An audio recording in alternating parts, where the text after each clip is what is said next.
Welcome back to Forbidden Knowledge News. I'm your host, Chris Matthew. Tonight, my guest is Micah Dank. Before I bring him on, I'm going to remind you that you can always get new episodes free on Rokfin, Odysee, and all podcast platforms. Go check us out on Rokfin. This is where you get our premium content. You get all our regular shows first here, and you can get all the premium content and regular content from every awesome creator that is on Rokfin. Also, check out all the amazing new podcasts from the Forbidden Knowledge Network, such as Inception Podcast, Raised by Giants, Day Zero, Dawson Time, and of course Forbidden Knowledge News and Beyond Classified. And you can now get them all in one place, our website, forbiddenknowledge.news. Also, if you would like your show featured on the Forbidden Knowledge Network, email me, that's forbiddenknowledgenews@gmail.com. Today I want to welcome back to the show Micah Dank. From a young age, he wanted to be a writer, coming from a family of writers. His father was a producer and radio news editor at CBS News in Manhattan, and his grandfather was a producer at CBS News. He was an actor in high school and became interested in writing from his 12th grade English teacher, Russell Reed. From there, he majored in and earned his bachelor's degree in language, literature, and criticism. It wasn't until he moved to Boston for a new job that he became interested in all the esoteric sciences, including the astrology and astrotheology prevalent through his book series, Into the Rabbit Hole. Micah, welcome back. How are you doing today? Good. I'm very good, man. How you doing? I'm doing excellent. It's been a while since we last spoke. I believe it was at Forbidden Knowledge NewsCon, actually, and a lot more has happened in our crazy world since we talked. Some would actually say that we're living out the Book of Revelations today, and I have to say there's some striking similarities to Mark of the Beast. In order to survive, buy goods, work, feed your family. I don't know. It appears to be unfolding to me, but I'm just a crazy conspiracy theorist, so don't listen to me. I don't know, Micah, what do you think? Are we living through prophetic times right now?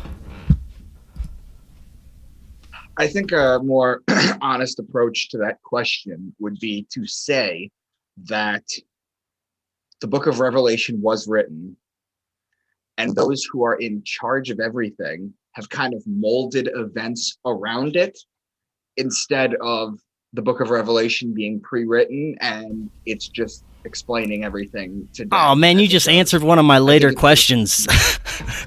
No, go ahead. Yeah, no, I think that if you have a prophetic book out there, then you can mold your reality around it in order to keep people busy chasing it, which is what I think they do. My contention is that the Book of Revelation is nothing different than what I've talked about previously before, is it's an astrology book. Yeah, that since you brought that up, how it's kind of being used like a playbook, I've noticed that for a long time. There's a lot of other researchers that seem to think that, they've used the Bible in a lot of ways as a playbook to reality and what's going on. But the question is, how much of that is scripted, like you just said, and how much is organic and actually occurring in this kind of prophetic way, if you know what I mean.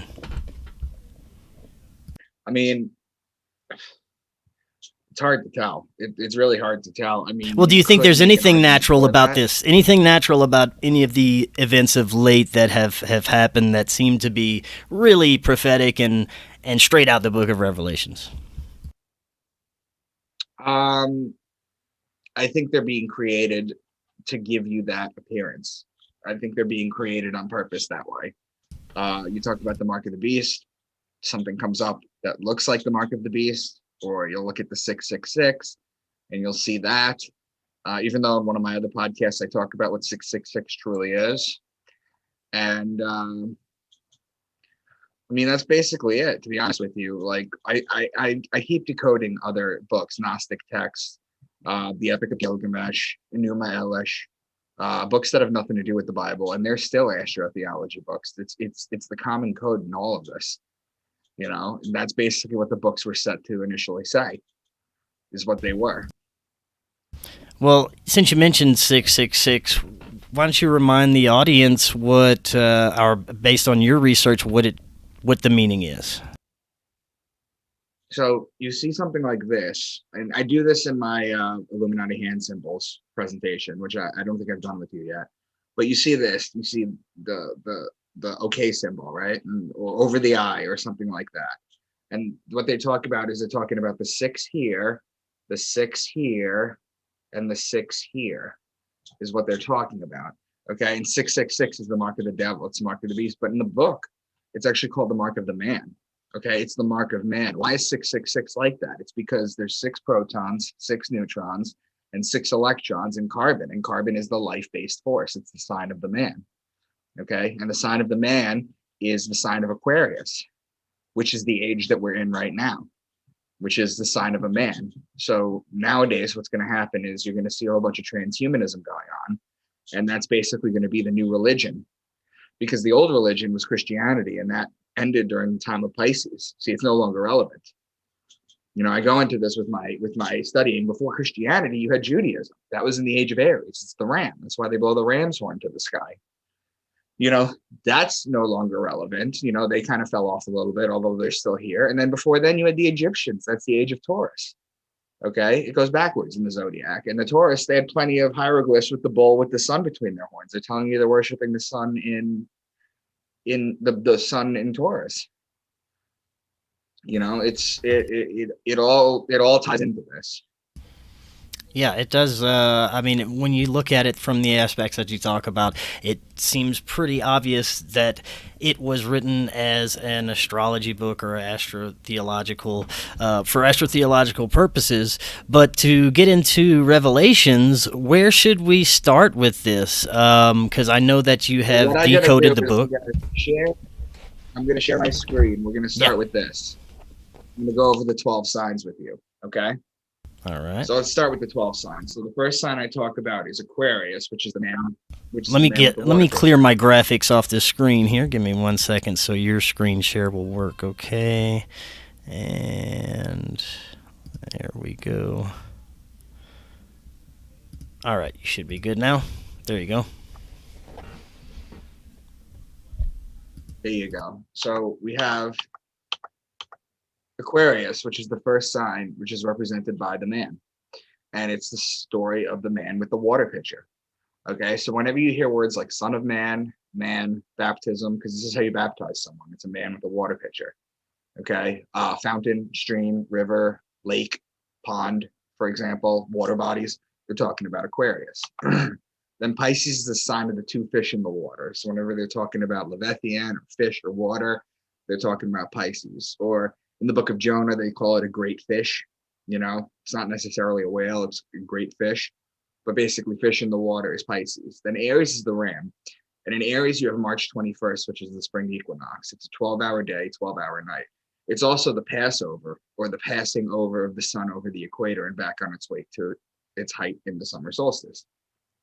In Judaism, the Passover is literally God passing over Egypt and judging everybody that doesn't have the lamb's blood on the door. The lamb, interesting, you have ram, Aries.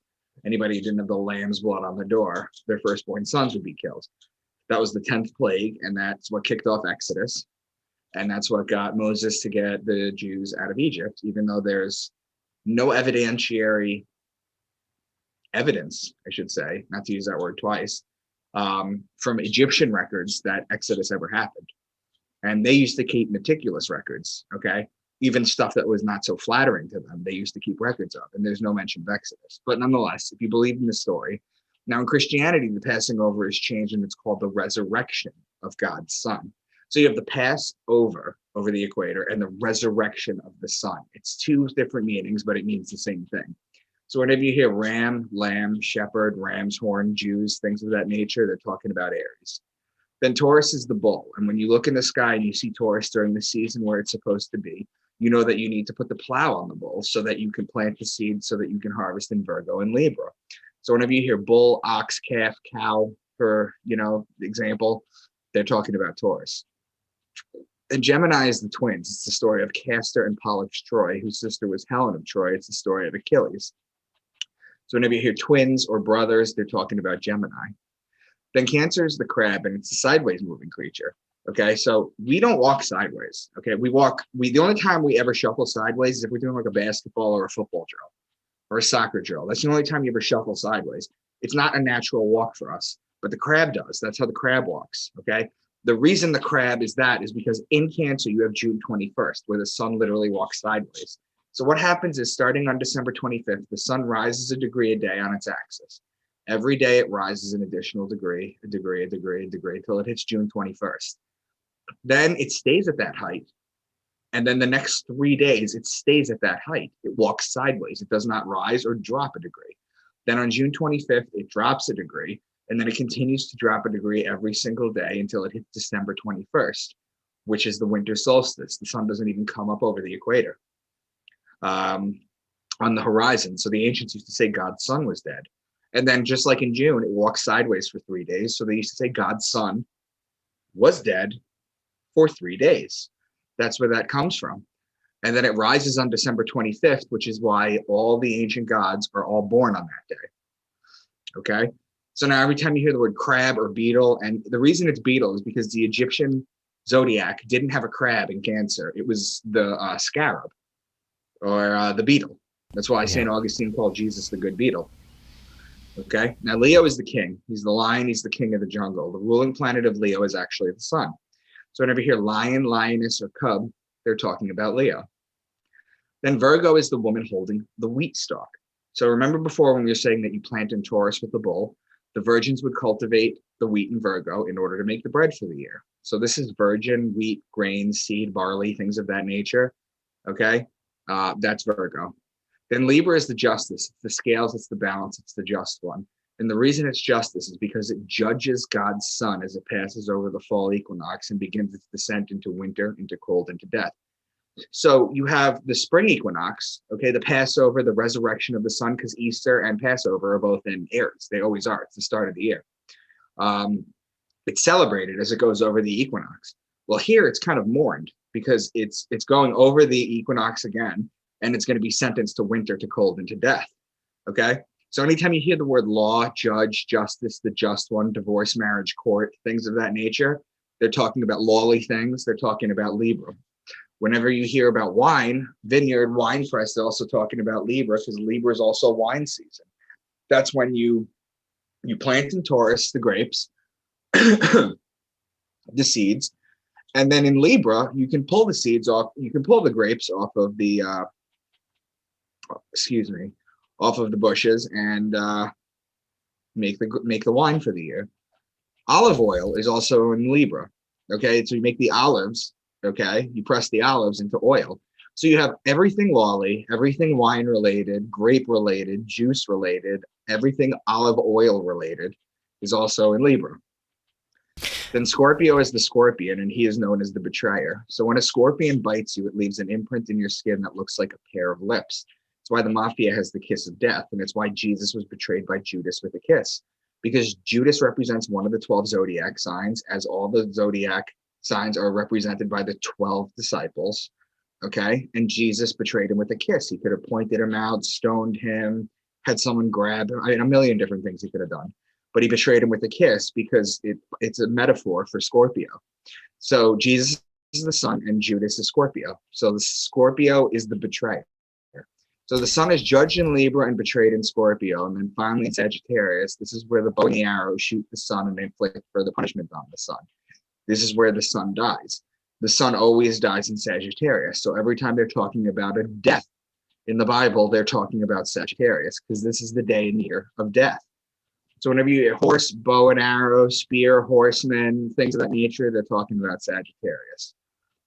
Then Capricorn is the goat, because he likes to climb the mountain. So you have your zodiac wheel, and then you have Capricorn at the bottom. And as the sun climbs a degree a day, starting at the lowest point, and starts rising and rising, it metaphorically climbs the mountain, just like the goat does. The goat climbs the mountain better than anyone. So that's basically what I'm talking about. Those are basically the 12 signs. Now, would you feel safe and say that those like keywords like seeds, lamb, goat, wine, law, that these are equivalent to the same thing every time they're mentioned throughout the Bible? 100%. 100%. And you'll see that. You will see that as I explore this with you. Now, I've done the Book of Matthew, and I've done a bunch of other ones with you, but I'm going to go over the Book of Revelation with you. Sweet. Okay, because this is what we're waiting for, right? Do we have any questions in the chat yet? Let me go check on the chat. And while we're checking, I do want to remind everyone, if you have questions or comments or want to join in, please leave those in the chat, and we'll get to those as soon as possible. And no, there is nothing yet, but we'll get to those if they pop up. Okay. So just give me 1 second. I'm going to set up outside because it's a little chilly in the house. Sure. September, man. Yeah, man. It's I'm waiting for that chilly over here. It's still pretty hot in Denver. And I'm going to leave this note for everyone in the chat. I forgot you're in Colorado. You know what's in Colorado? What's that? Oppenheimer Ranch is in Colorado. Rex Bear from the Leak Project's in Colorado. Yeah. There's a lot of people. Charlie Robinson, Lindsay Sharman, Ken from C60. Rogueways is in Denver? Yep. Yeah, a lot of people. You got to get us all together one time, man. Yeah, man, we gotta have like a retreat out in the mountains or something one time. That'd be great. We'll do shrooms and start a burning. Hell yeah, that's what I'm talking about. Yeah. Okay, so let's start. I was going to read this, but this might be a little complicated. So let me start with this. Revelation 4:7. The first living creature was like a lion. The second was like an ox. The third had a face like a man. The fourth was like a flying eagle. So lion is Leo. Ox is Taurus, the bull. The third had a face like a man. That's the sign Aquarius, the man. And the fourth was like a flying eagle. Now, in astrology, the eagle is the evolved form of the Scorpio. The Scorpio is the belly-crawling creature. The scorpion is the belly-crawling creature. It's the lowest form of life on Earth because it crawls on its belly. Much like God made the snake crawl on its belly after the deception in the Garden of Eden. Not the snake, I'm sorry. The eagle is the evolved form of the Scorpio because it's the highest flying form of life on Earth. So if you look at these four signs, the first living creature was like a lion, that's Leo. The second was like an ox, that's Taurus. The third had a face like a man, that's Aquarius. The fourth was like a flying eagle, that's Scorpio. Those are the four fixed signs of the zodiac. In astrology, you have things like mutable and cardinal and fixed signs. Fixed signs basically means they're fixed in their season. Leo's in the dead of summer. Taurus is in the dead of spring. Aquarius the dead of winter. Okay? And Scorpio is in the dead of fall. Now, if you look at this sign right here for this passage right here, lion and the third had a face like a man. Okay? Those are opposing signs. The ox and Scorpio, those are opposing signs too. This forms an X through the zodiac wheel. Okay? So it's a perfect celestial alignment. So that's actually what they meant in this. This wasn't a creature with four different heads. This is just a celestial alignment. Makes sense. Now, if you look at Revelation 5:5, then one of the elders said to me, "Do not weep. See, the Lion of the tribe of Judah, the root of David, has triumphed. He is able to open the scroll and the seven seals." Well, the Lion of Judah is just another name for Jesus in Leo, the sun in Leo. See, you have in Aquarius, okay, Jesus is known as the Son of Man. In Pisces, he's known as the Fisherman of Men, and it's also why he feeds the masses with 2 fish. In Aries, he's known as the Lamb of God or the Good Shepherd. Okay. In Cancer, he's known as the Good Beetle, according to St. Augustine. In Leo, he's known as the Lion of Judah, is what you see here. In Scorpio, in Virgo, the woman with the stalk of wheat, he's known as the bread of life, and he's born of a virgin. In Libra, he's known as the just one. See, these are all words, these are all phrases for Jesus that are given in the church, but they're all celestial bound. Okay, so when they're saying, the elder said to me, "Do not weep, the Lion of Judah," they're talking about Leo. Revelation 6:1. I watched as the Lamb opened the first of the 7 seals. Then I heard one of the 4 living creatures say in a voice like thunder, "Come." Now it's interesting too, because in Hebrew, it says a voice like thunder. Do you know what the word for thunder is in Hebrew? What's that? What it means? No, it means voices. It means voices. So basically, the Jews would be wandering, and then they would see thunder, and they would hear thunder and see lightning. They would hear thunder. They'd hear this crackling of thunder. and they would think God was talking to them. That's what they thought. The ancient Greeks used to think that was Zeus with his lightning rod, making noises up there. But the reason the lamb opens the first seal, the reason it's the lamb, is because Aries is the lamb. Aries is the ram, okay? And Aries is the beginning of the year, okay? So that's why he opens the first seal, because it starts the new year. That's why he has to. And then we went over the 4 living creatures before. We literally just did. And then if you're looking at, Revelation 6:2, I looked, and there before me was a white horse. Its rider held a bow. Well, that's just Sagittarius with the man with the bow and the arrow. Okay? That's basically all they're saying. The horse, you have the bow. That's 2 pieces of Sagittarius. Okay? Yep. Revelation 6:6. Then I heard what sounded like a voice among the 4 living creatures. Again, the 4 living creatures and the voice, saying 2 pounds of wheat for a day's wages and 6 pounds of barley for a day's wages. Well, that's Virgo. Remember with the wheat stalk and the barley, I mentioned that before? Yes. And do not damage the oil and the wine. Well, the oil and the wine, that's Libra. Those are connecting signs. They mentioned Virgo, and then they mentioned Libra. That's going in order of zodiac. Okay? So you see how this is starting to flesh out just like the other books are? And that's all this is. This whole book is just talking about celestial signs. If I go to Revelation 6:12, I watched as he opened the 6th seal. It was a great earthquake. The sun turned black like a sackcloth made of goat hair. The whole moon turned blood red, and the stars in the sky fell to earth as figs drop from a fig tree when shaken from a strong wind. Okay? The sun turned black like a sackcloth made of goat hair. The moon turned blood red. Figs dropped from a fig tree. So the goat is Capricorn, the goat. And it's black is because Saturn is the ruling planet of Capricorn, which is known as the black planet. You see, the Jews, they worship on Saturn Day, the Saturn Day.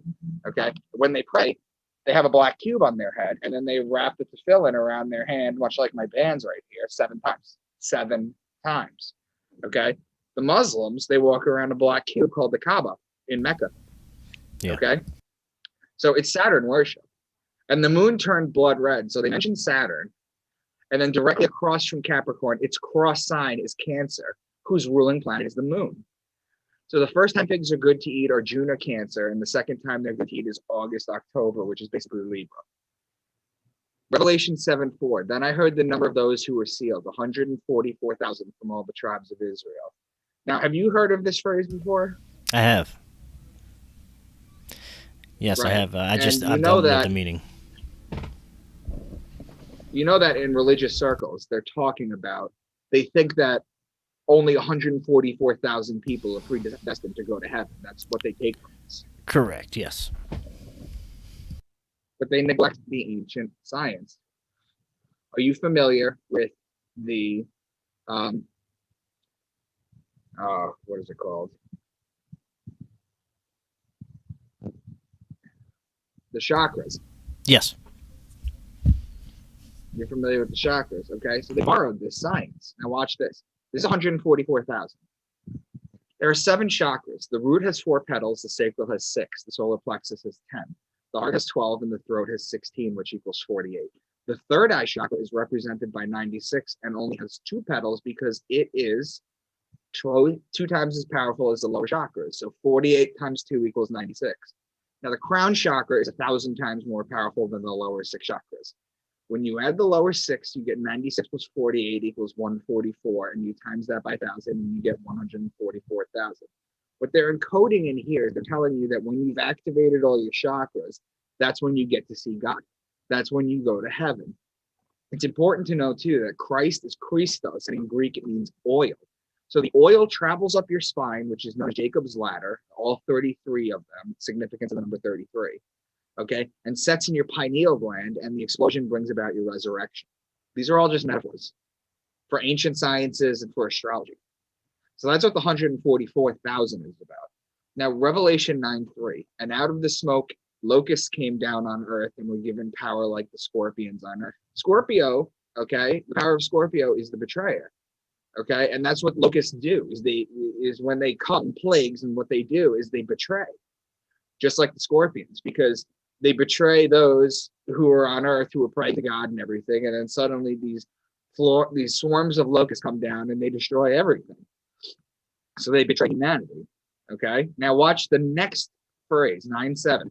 Then the locusts looked like horses prepared for battle. On their heads they wore something like crowns of gold, and their faces resembled human faces. Their hair was like women's hair, and their teeth were like lions' teeth. They had tails with stingers like scorpions. So the horses are Sagittarius. Okay, so you have Scorpio, the locusts. Then you have Sagittarius, the horses. Those are connecting signs. Okay. On their head, they wore something like the crown of gold. So now they're talking about the gold, so the sun in Sagittarius, and their faces resembled human faces. Human faces are the two human signs in the zodiac, which is Aquarius, the man, and Virgo, the woman. And then look at that. Their hair was like a woman's hair, so that's Virgo. And their teeth were like lion's teeth, that's Leo. They had tails with stingers like scorpions. They already mentioned that they were like scorpions, but that's a mention for Scorpio again. Okay. Yeah. I mean, is this making sense? It does, and it's like the Bible is basically explaining simplified version of the spiritual nature of reality, but it's been so twisted and changed and rewritten to suit people's whoever's in power at the time. But I still know people who really look at the Bible as a literal history book. Like these events, really happened, and there were entities, and this dragon that they speak of in Revelation was a literal dragon that swept fire upon the earth. There are people that still believe this. That's the passage. That's the passage we're up to right now. Right? Yeah. The woman and the dragon. I'm gonna. That's interesting. Yeah, but I want to get your thoughts on. That's a synchronicity. Okay? It is. I want to get your thoughts before you go into that on what do you think if it were to come out in the mainstream, the simplification of what the Bible really is, how it's just an astrology book talking about the spiritual nature of reality, and most of it is metaphor. Do you think that these people with such religious dogma and everything tied to this, do you think that their world will basically crumble? No, they would fight it tooth and nail because that's their reality. I recently lost a friend of 30 years, one of my best friends. I was his best man at his wedding. He's a born-again Christian. He said because of the work that I do, it's going to lead me to hell. And that coming to my birthday party was a sin. Wow. So, no, they're not by any means. No. They're not by any means going to let this go. Interesting. But it makes more sense when you read it this way. Yes. Revelation 12:1. The great sign appeared in heaven, a woman clothed with the sun, with the moon under her feet, and a crown of 12 stars on her head. She was pregnant and cried out in pain as she was about to give birth. Then another sign appeared in heaven, an enormous red dragon with 7 heads, 10 horns, and 7 crowns on its head. Its tail swept a third of the stars out of the sky and flung them to earth. A great sign appeared in heaven, a woman clothed with the sun. So when they're saying the woman is clothed with the sun, they're talking about the sun being in Virgo. Right. Okay, Virgo is the woman's sign, with the moon under her feet. So the zodiac is 12 signs. We have 24 hours a day in our day. So the sun spends 2 hours a day in each sign. Does that make sense? Yes. Okay. So if the sun's in Virgo, that's about 4 to 6 p.m. Okay. The sun is still out. So if the sun is out, the moon is at her feet, right? Because the moon's not up and out yet, right? If the sun is out, the moon is at her feet. If the moon is out, the sun is at her feet, okay? She was pregnant and cried out in pain. She was about to give birth. Then another sign appeared in heaven, an enormous red dragon. Its tail swept a third of the stars out of the sky and flung them to earth. Have you ever heard of the constellation Draco? Yes. Draco is the dragon. That's the dragon that they see in the sky, okay? Its tail goes from Aries to Sagittarius, and that's a third of the zodiac. So it metaphorically sweeps a third of the stars out of the sky and flings them to Earth. Does that make sense? Yes, it does. Revelation 13:2. The beast I saw resembled a leopard, but had feet like those of a bear and a mouth like that of a lion. Okay? There's a constellation called Camelopardalis. It can reference a camel, Camelos, and a leopard, Pardalis. The giraffe used to be called the camel leopard. Does that make sense? If you think about it. Yeah. The camel leopard. Okay. Mhm. So the beast represented Camelo pardalis, but had the feet of a bear, Ursa major and Ursa minor, represented by the gray bear and its cubs. The mouth of a lion is Leo. Okay. Revelation 13:11. Then I saw a second beast coming out of the earth. It had two horns like a lamb, but it spoke like a dragon. Well, the two horns of a lamb, that's Aries, okay, the ram, and it spoke like a dragon. That's another reference to Draco, the dragon. Right. Cargoes, Revelation 18:13. Cargoes of cinnamon and spice, of incense, myrrh, and frankincense, of wine and olive oil, of fine flour and wheat, cattle and sheep, horses and carriages, and human beings sold as slaves. So wine and oil is Libra, as I keep mentioning. Fine flour and wheat, that's Virgo. Those are connecting signs. Cattle is Taurus, and sheep are Aries. Those are connecting signs. Horses and carriages, that's Sagittarius. And human beings sold as slaves. That's Virgo and Aquarius, the man and the woman. Now, I mean, and that's the book of Revelation. Micah, I grew up Catholic, and I went to Catholic school for a couple of years early whenever I was in elementary school, and a lot of my friends did as well. And when I talked to them about, the most profound books that stuck out to them in the Bible, it's always the book of Revelation. For me, too, that was one that always stuck out for me. And I'm wondering, is that the same for you and people you know? And why do you think that is? Is it just because of the apocalyptic themes in it? People love the idea. People love the idea of premonitions. They love the idea that things are already placed in order. You live your life, you be humble, you do your thing, you'll go to heaven. Let the world play out the way it was supposed to. But that's not the case. Okay, the books were created by humans, by people who had deep understandings of metaphor and of the celestial bodies. Okay, they've encoded all that into these books. I don't know how many books I need to talk about to decode in order to show that, but basically it's the same thing. All religions stem back to one thing. Okay, if it's a religion and it's promising you heaven, it's answering the biggest fear on earth, is that you're conscious, you're self-aware of yourself on earth. Okay, it is unfathomable to think that the light might just go out and you might not exist in another form. So these books, these ancient books, they're there to tell you, don't worry, you'll go to heaven. You just got to follow the rules. They're just ways of dealing with people, of keeping them in line. That's what they are. That's what they are at their source. I mean, if you didn't know, let me show you something else. Do you mind if I pull something else up? Yeah, go ahead. Go for it. Let me get rid of this stuff. All right. Hold on.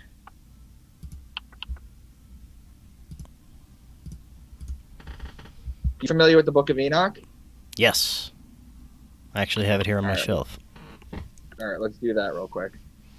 Awesome. I got to Revelation a little quicker than I'd like to. So I tell you that I've been decoding all these kind of books with this, and I'm aware how crazy it sounds. Oh, who is a random person from Long Island decoding? Yeah, you've been doing this for a while, and I want to ask you, because I've asked you this, I think it was a couple of years ago, and I want to see if the answer's changed. Has this been a threat to anyone in academia or anyone that you've talked to in any kind of education position or religious position or anything of that nature? Last time you said not really, that a lot of people were understanding, but I'm wondering if anything changed since then. Well, I've lost friends. I've lost my best friend over this. Man. I've lost a lot of people to this. My stuff isn't big enough yet to make an impact, but I'd say losing a best friend is pretty big of an impact. That's my condolences there. But I'm sorry. It's just, let me just show you the Book of Enoch real quick, because the Book of Enoch's not even in the Bible. Now, the Book of Enoch is in the Ethiopian Bible. Okay, Ethiopia is interesting because they still have Enoch. They have the Book of Jubilees, which I really recently decoded. It's the first 50 chapters of the Bible with a couple of changes. The Book of Enoch is not in the regular Bible. It was removed in the Council of Nicaea. And what basically, I'm not in the Council of Nicaea, I'm sorry. I forget when it was removed. But basically, the Book of Enoch is in the Ethiopian Bible. Now, the Ethiopians are interesting because they have their New Year is September 11th. That's the day of the New Year for them. So tomorrow is their New Year, interestingly enough. They have 13 months, okay? 12 months is 30 days. 1 month is 5 days. Okay, that's their calendar. Also, in Ethiopia, they supposedly have the Ark of the Covenant, so to speak, and they have a church, okay, that is heavily guarded. And there was a story that recently come up where 75 people rushed it and they were all killed. So basically, they're an interesting people. But they still believe in the Book of Enoch. Now, my contention why the Book of Enoch is out of the Bible is because it openly talks about astrology. Okay, now I'm going to end this podcast with showing you where astrology being evil comes from. All right. I think that'd be a good direction to go. Yep. Chapter 2:1.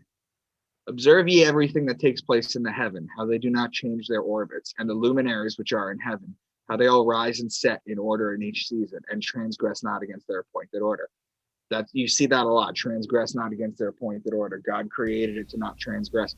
This is basically what they're talking about. They're just laying the framework for it. And if you jump to 8:2, it says Samjaza taught enchantments. These are the gods that came down, or these are the ancients that came down to teach humanity this. Samjaza taught enchantments. The fallen angels. Yeah. Yes. Okay. Amaros, the resolving of enchantments. Barakiel taught astrology. Kokabel, the constellations. Ezekiel, the knowledge of the clouds. Sariel, the course of the moon. So they basically tell you they're openly teaching that. Now, its ceiling was like 1411. Its ceiling was like the path of the stars and the lightnings.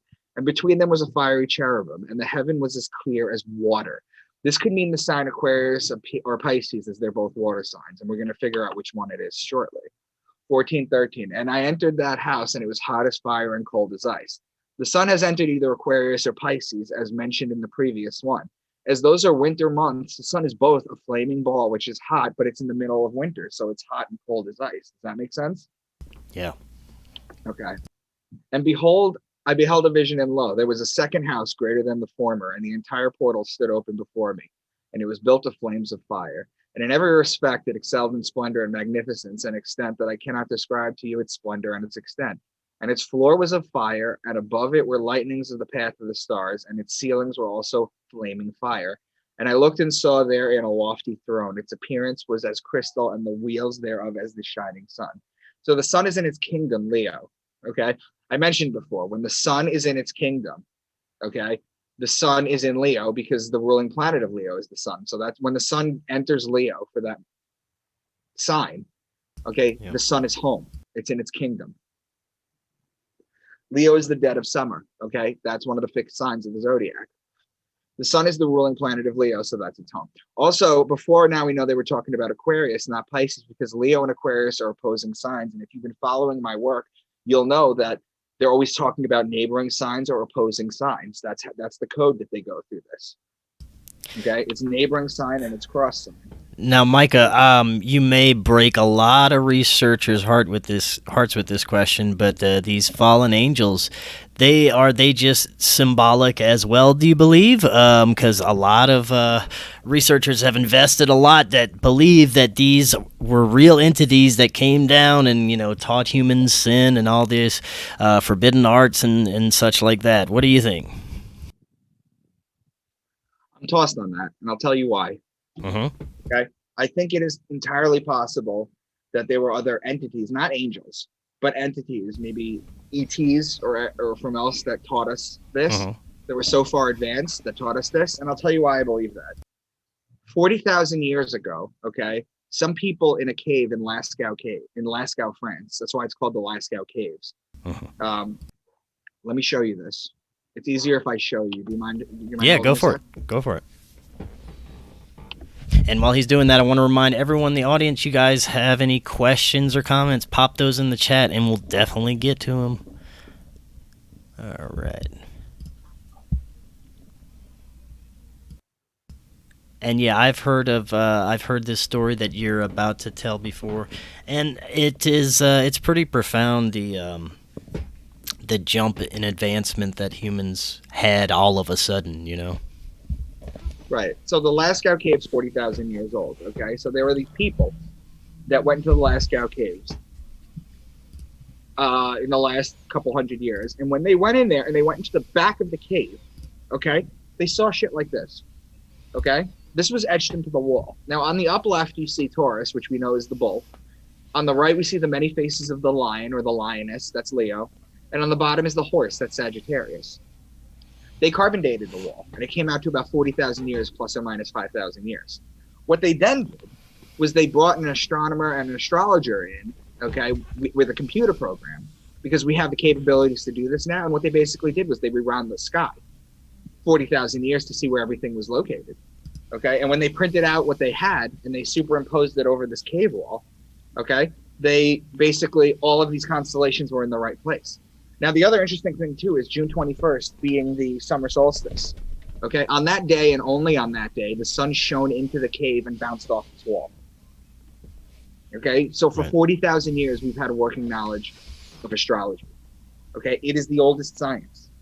It is the first science, because without light pollution, without noise pollution, without any of that not without light pollution, without industrialization, all the stuff that gets rid of the, basically the stars, all they had to do was look at the stars, and it was important to them. Okay. The reason people are asking why astrology, what's the point? These people don't have a computer that I can look at the bottom right of my screen and see that it's September 10th at 5:47 p.m. Eastern Standard Time. I know it's going to be slightly chilly in the air. I know that it's not going to snow.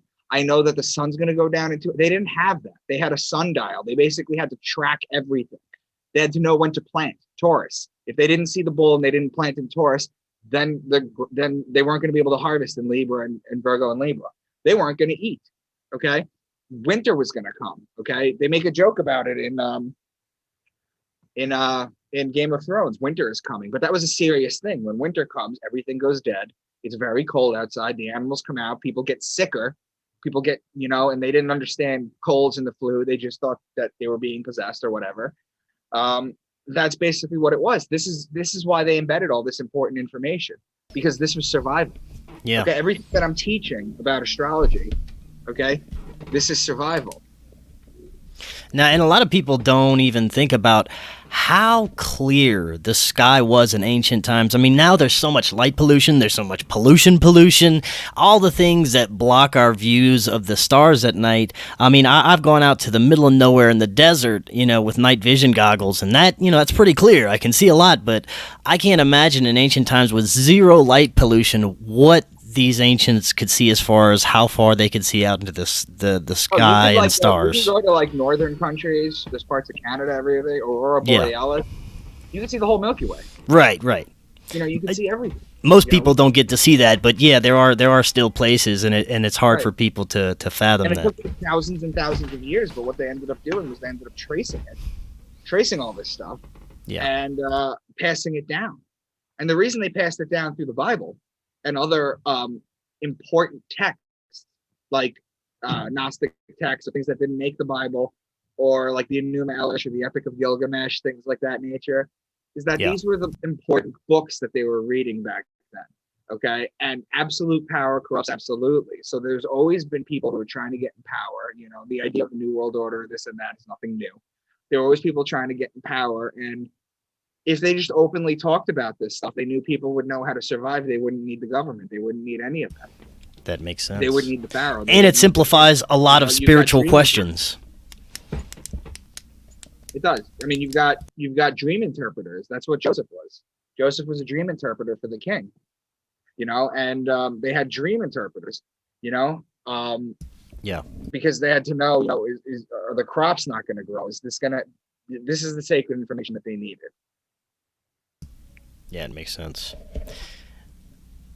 So 17:4, and they took me to the living waters and to the fire of the west. Aquarius and Pisces are the living waters. Okay. They're on the left side of the zodiac, therefore the west. So now the sun is back into a water sign. 18:2, and I saw the cornerstone of earth. I saw the four winds which bear the earth and the firmament of heaven.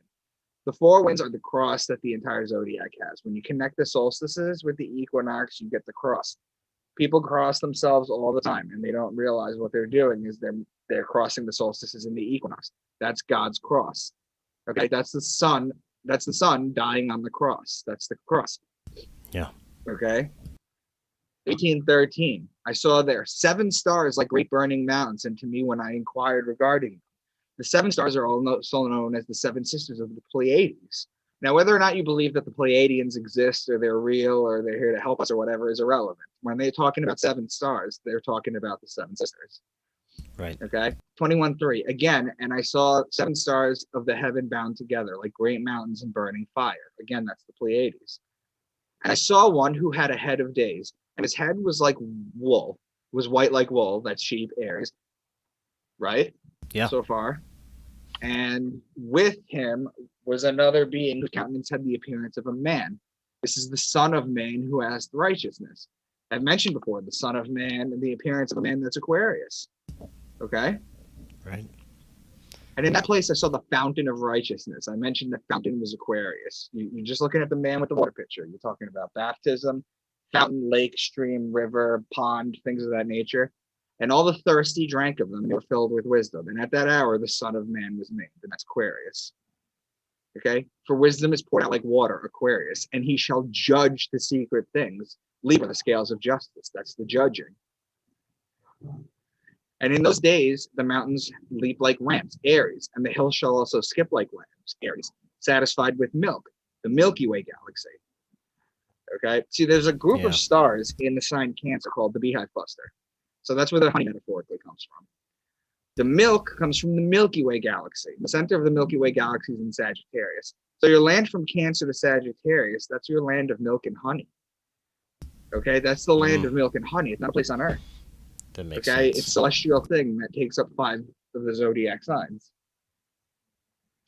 That they, 56:5, that they may break forth as lions from their lairs, Leo, and as hungry wolves among their flock. That's the constellation Lupus, which means wolf. But the city of my righteousness shall be a hindrance to their horses. That's Sagittarius. 59:1. In those days, my eyes saw the secret of lightnings and of the lights and the judgments they execute. That's Libra, the judge. When you see Libra, you know that's the judge. It's going to judge the sun. Yeah. 60.7. And on that day, the 2 monsters parted, a female monster named Leviathan to dwell in the abyss of the ocean over the fountains of the water. They're talking about Pisces, the 2 fish, the 2 water monsters, and Aquarius, the fountain of water. 65:6. They have learnt the secret of the angels and all the violence of the Satans. So in Satan Hebrew, the word Hashatan means Satan, and all Hashatan means in Hebrew is adversary. Okay, Satan is not a red devil with a pitchfork. Okay, even though the earliest depiction of Satan were him in blue, not even red. Satan just means adversary. So 2 dueling basketball teams playing each other, they're Satans to one another. That's all Satan means. Right. Okay. Now 69:20. And through that oath, the sun and the moon complete their course and deviate not from their ordinance from eternity to eternity. And through the oath of the stars complete their course, and he calls them by their names, and they answer him from eternity to eternity. And in like manner, the spirits of the water and of the winds and of the zephyr and of the paths of the quarter of the winds. Now, there's something called the Book of the Course of Heavenly Luminaries. This is so obvious. Now, I've already spoke about some of this stuff, but you're going to see where this comes in too. Like, Right. 72:3. And I saw 6 portals in which the sun rises, and 6 portals in which the sun sets. The sun sits in each sign for 2 hours a day, making 12 signs times 2 equals our 24-hour day. I already meant over. Now, 72:14. On that day, the day becomes longer than the night, and the day becomes double the night, and the day becomes 12 parts, and the night is shortened and becomes 6 parts. They're talking about the summer solstice, June 21st, which is the longest day, the shortest night of the year. The next one says, on that day, the day is equalized with the night and becomes of equal length. They're talking about the equinoxes. It's a 12-hour day, 12-hour night. The fall equinox is in 11 days. Then 72:26, and on that day, the night becomes longer and amounts to double of the day. Winter solstice, shortest day of the year, December 21st. And the sheep pair became pregnant, and all the fruits of the earth are gathered in. and everything that is in the fields and the winepress. These things take place in the day of his dominion. The sheep represents Aries, and its cross sign, which is very important, is Libra, the wine season, hence the winepress. 87:4. And one said unto me, remain here till thou seest everything that befalls those elephants, camels, and asses, and the stars, and the oxen, and all of them. The Elephant Nebula is in Cephas. Camelopardalis borders Cephas. Okay. Acellus Borealis, or the northern donkey, Boots is the ox constellation. 89:12. But that bull, Taurus, which was born from him, begat a wild black boar. That's the Andromeda constellation, or boar, and a white sheep, Aries. 90:31. And thereafter, those three who were clothed in white and had seized me by my hand, who had taken me up before, and the hand of the ram, that's Aries, also seized hold of me. They took me up and set me down in the midst of those sheep, that's Aries, before the judgment took place, that's Libra. Again, opposite signs. Woe to you who devour the finest of the wheat, Virgo, and drink wine in large bowls, Libra, connecting signs. Woe to you who drink from every fountain, that's Aquarius. So guys, that's going in the sun's path of the zodiac. And that is the Book of Enoch. So do you see how it doesn't matter what book I take, it can all be decoded this way? Yes, I mean it becomes very prevalent and very obvious, and I wanna thank you for actually going through the time to go through all these books and decode this and show that the Bible is not this uber mystical book that's the end all be all in spirituality. It's just an astrotheological book that shows how the nature of reality and astrology work, and it shouldn't be stigmatized in that way. And I love that you do this. I want to go back to what's kind of happening now and Revelations and how people are reacting to our modern times. You kind of mentioned there's going to be this movement towards transhumanism. I see that there's two camps right now. There's a movement in spirituality that's kind of this uplifting section of humanity, and then there's this more technocracy, materialistic uprising, and it seems to be kind of going on at the same time. Do you think that the middle path is even an option anymore, or are people going to just have to take sides? Well, it's predestined. This is predestined. We're in the golden age right now. Aquarius is the golden age. People are going to get enlightened. Okay. The way the sun goes around in the 24,000 year cycle, we go through cycles where we gain knowledge, and then we hit a dark age, and then we gain knowledge, and then we hit a dark age. We're in the middle of an explosion of knowledge right now. Okay. So people are going to wake up. Spirituality is going to take over. People are going to wake up. Religions are useless at this point. Okay. It's going to take a while, but in 1,000 years, you're going to see. If people like me keep talking about this stuff, they're going to realize that it's not literal. You're not supposed to take it literal. And yes, the NWO is going to be on their deathbed. Okay. So they're going to throw everything they can at it. Mm-hmm. Okay. This is predestined. It's what's going to happen. They can't win, and they know they can't win, so it's just a matter of time until people start rising against everything. And as far as transhumanism goes, that's going to be the next religion, and as long as people think Elon Musk and things like that are cool, they're just going to continue down this path. Yeah, and we can see it unfolding. We live in fascinating and frightening, interesting times all at the same time. And the work you're doing is great. And is there anything that you're working on that you'd like to talk about before you head out? Nothing I'm willing to share about yet, but basically there is some stuff secret stuff. Pipeline. Sweet. Yes. Awesome, man. I'll just tell people. We don't have any questions though. Let me check one more time. Any questions while you're telling us about that? No questions. No questions. Are people at least enjoying this? Oh yeah, I'm sure they are. We were only getting thumbs up so far, so I hope you guys are enjoying this. They haven't told us we sound like shit yet, so pretty sure we're good. Okay. Yeah, we're good. Yeah, no, I mean my books are on Amazon, which I hate, but they're on Amazon. My publisher put them on Amazon. I have a 6-book deal. My publicist is currently, we're working on getting a script writer we have a script writer. We're going to turn the first book into a script and pitch it to the TV heads and just basically all this kind of stuff that I talk about. It's like a realistic Da Vinci Code. Like Da Vinci Code was a very interesting way to spin on things, but this is going to be like the truth behind it. So I basically wrote truth and fiction.